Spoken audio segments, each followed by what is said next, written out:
Quickly walk us through what the former governor's vision was for how a public servant like a governor should live. Because the video that you shared with us shows pictures of luxury that is far from the reality of housing for many Abia residents. Does this not speak of wasteful spending by the administration you served?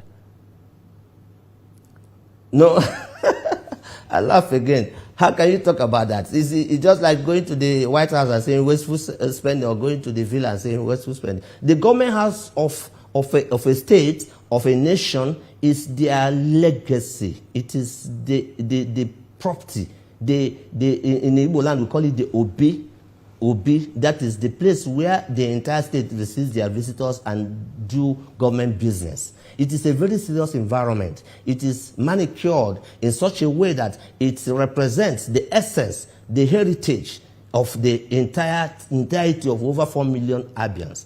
And I'm saying that this government house has been duly located in Ogurube layout. There is the legislature there, there is the executive there, there's the judiciary there, there's the civil service there, as a one-stop shop for government business.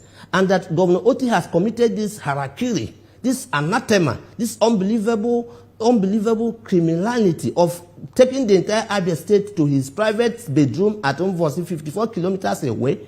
And as I'm talking to you, more than 30 lawyers in Abia state are suing him because every single decision he has taken in his bedroom at Umvosi from the day he started to today is illegal, it is completely null and void. He cannot take Abia State and micromanage us into his bedroom at Umvosi, and you expect us to keep quiet? Is that what you expect? The Abia State governor has a right of reply. We're hoping to follow up closely with all of the allegations you have made. Exactly. And when they reply finish, you bring them. But hold on a minute. One-on-one with me on Let this us go on a short break. There's nobody talking with you now, so we're probably not going to invite you again. We will hear from them as well. That's why we're talking to you now. But let's take a short break. When you finish hearing from them, invite me and them together.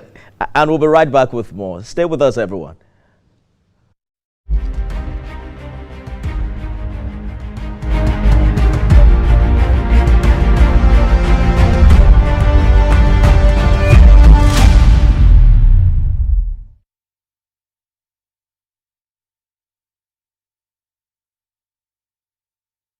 Now, Ikpeazu, thank you for staying the course on the program. Let's talk about the issue of cost and transparency of this project under the former governor, because there are some interesting developments that we're following up very closely. They said the fencing, for instance, the fencing alone reportedly cost 175 million naira as far back as 2012, right?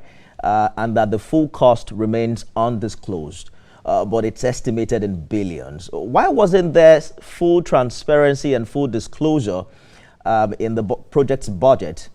And would you say that the Abians, got value for their money in this regard? You are telling me they said, which is in the era of speculation. Who said? Can you tell me who said?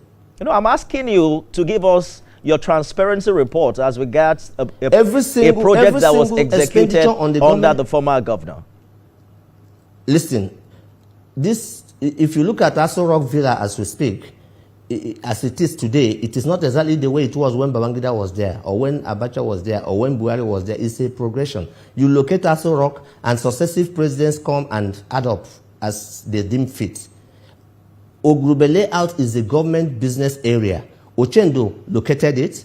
He did the House of Assembly, he did the secretariats, and then Ibazu came and did the government house and completed it. He completed it. He only left Otti with the consideration that he should be able to furnish his bedroom. I don't know what that my young man is talking about. Now, and we, in the Executive Council of Abia State, approved every single kobo that was spent in Abia State government house was approved by the Abia State Executive Council and passed through the due process. So there was no single money that was wasted. So whatever they are saying is, okay, let's do some comparative analysis. I am not sure you got my question. So just give me a minute to reframe, because you have talked about some over 10 billion naira earmarked by this administration to maintain the government house. How much was budgeted and spent for this building under Governor Ikpeazu's administration? You were Commissioner for Information. Exactly, my brother. Let me now, let's not look confrontational so you can get my drift. Now, the building of Abia State Government House did not start with Governor Ikpeazu. It started with Governor T.A. But when Governor Ikpeazu came on board, Governor T.A. has finished the substructure, has done the building, and Governor Ikpeazu was to improve on it and then possibly add 1 or 2 more structures, like the security houses, like the fencing and all of that. And when Governor Otti came, government being a continuum, he was expected to continue from wherever his predecessors ended and continue to do the needful. But when he came, he preferred to divert the entire money to his private residence at Mvosi and spent, as we speak, plus or minus 10 billion naira in servicing his private residence in the name of servicing of governor's office. That's what I'm saying. Can't you understand that? Well, you did not answer my question, and that was the second time I was asking. So I'm going to assume that you intentionally did not answer it. Your question is that I should give you plus or minus 1 naira or 2 naira, and I'm telling you that this thing started from 2010 to 2015 with Governor There was precisely what Governor Ikpeazu did under his administration to bring it to the level where... Governor Ikpeazu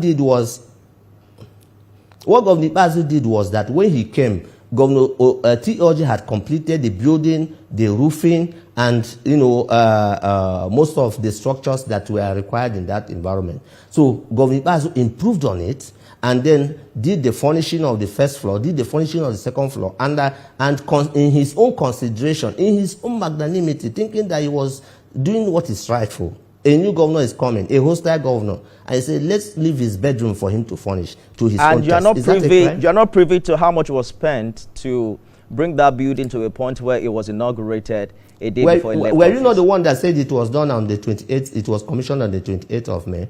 That's what I'm saying, that you're not privy to how much Governor Ikpeazu spent. So if it was commissioned on 28th of May and I ended office in I ended my office in 29th of May, how will I go to the Accountant General and find out how much was spent? That's a very convenient way to put it. But let us move on, right? Governor Otti now plans to turn the multi-billionaire government house into a hotel.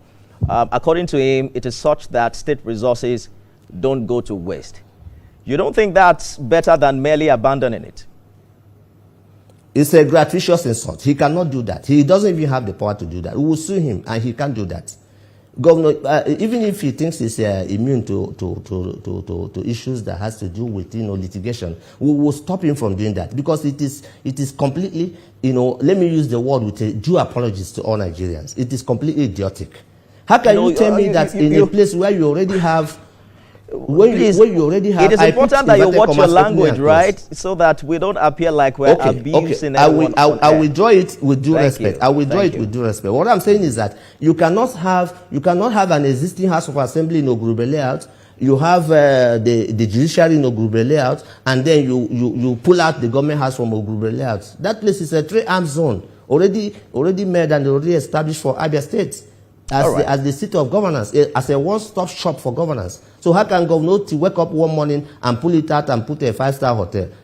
How many 5-star hotels, by the way, do you have in Nigeria? We have just about 1 more minute to go, but I want you to quickly respond to this. The Otti administration is saying that